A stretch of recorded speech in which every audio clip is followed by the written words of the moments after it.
I am Caleb Webster Alt. This is for FTE-217, week 1 assignment. For part 1, I'm going to, it says, to conduct outside research and identify at least 2 interesting facts regarding the history of the AR. So I have found a website, and it is called NRA, American Rifleman. The article is called Behind Enemy Lines with the CAR-15 rifle, and that's what I'm specifically going to be talking about. For this course, I'll be building an AR-15 with the build kit that was sent to me, and the CAR-15 has always been a rifle that I've wanted to put together, so I just thought it would be interesting just to search up some interesting facts about that, and they've got some pretty cool stuff in here about development with the CAR-15, and I just want to go over that. And there's 2 things in specific which I thought were pretty cool, and I did not know before. Here in the development section of the paper, it says that the CAR-15 employed the same receiver as the M16 rifle, but there its commonality ended. It was shorter overall, 29.7 inches versus a 39.6 inch, and a pound lighter, and included several unique features. Yada yada yada. It says the CAR-15 from its M16 cousin was its telescoping buttstock, which was patented in 1966 by its designer, Colt engineer Robert Roy. So I didn't know that before, that that the CAR-15 was the first rifle that they introduced a telescopic buttstock on. I did not know that. Maybe that's not true.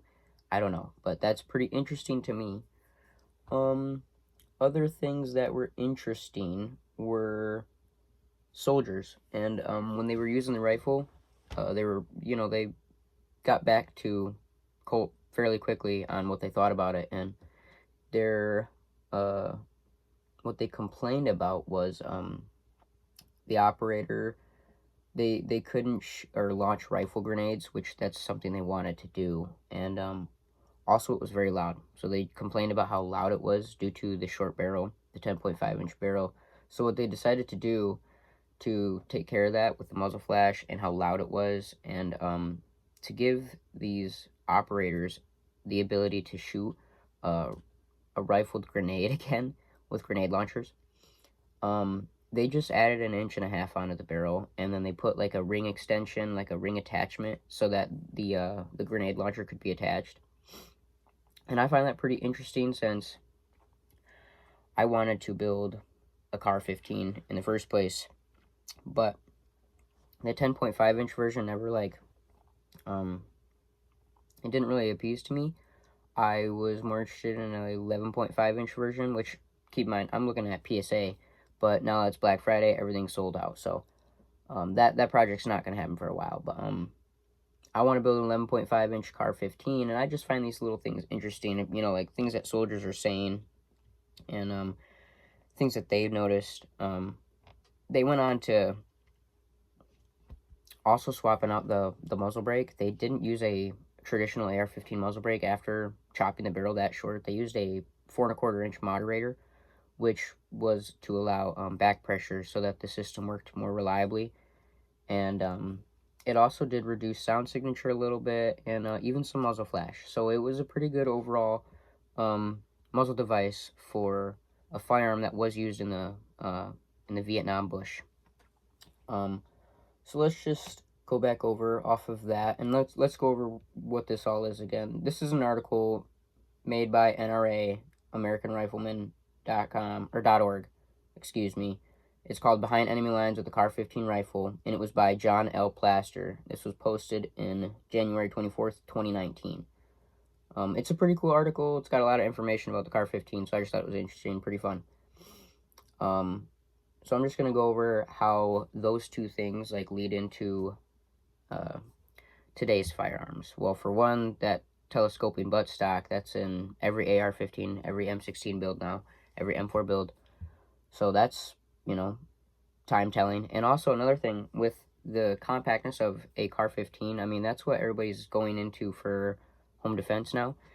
Um, Everyone's focusing on having a compact rifle so that you can focus on CQB, I guess, and home defense, and that's great, you know. So I think that's where these two key things that I just discussed work their way into nowadays firearms. That's really what the main focus is close quarters and short and compact weapons that can be controlled easily.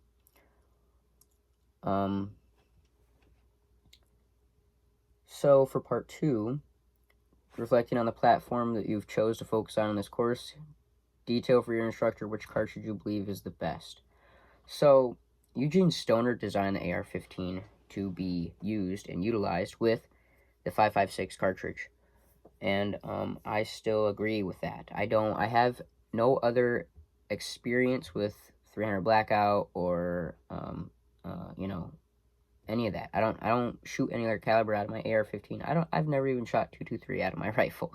So I just believe that if Eugene Stoner designed his rifle to shoot a 5.56, and he designed it that way for very specific reasons, for military purposes, of course, you know, it had to penetrate armor, and it had to go a certain, you know, feet per second, and they wanted a straight trajectory, you know, they wanted it fairly accurate, and they didn't want to have to worry too much about bullet drop at a certain distance, which was 500 yards. So I do believe that the 5.56 is the better caliber, specifically designed for the AR-15 or M16 platform, although you also have to take into consideration some things like costs. In my area, which is very weird, but .223 is sometimes cheaper than 5.56, so that's something to keep in mind, I guess. But 5.56 is also cheaper than other calibers like 300 blackout and all these other chamberings that people want to turn their AR-15 into, such as AR-10s.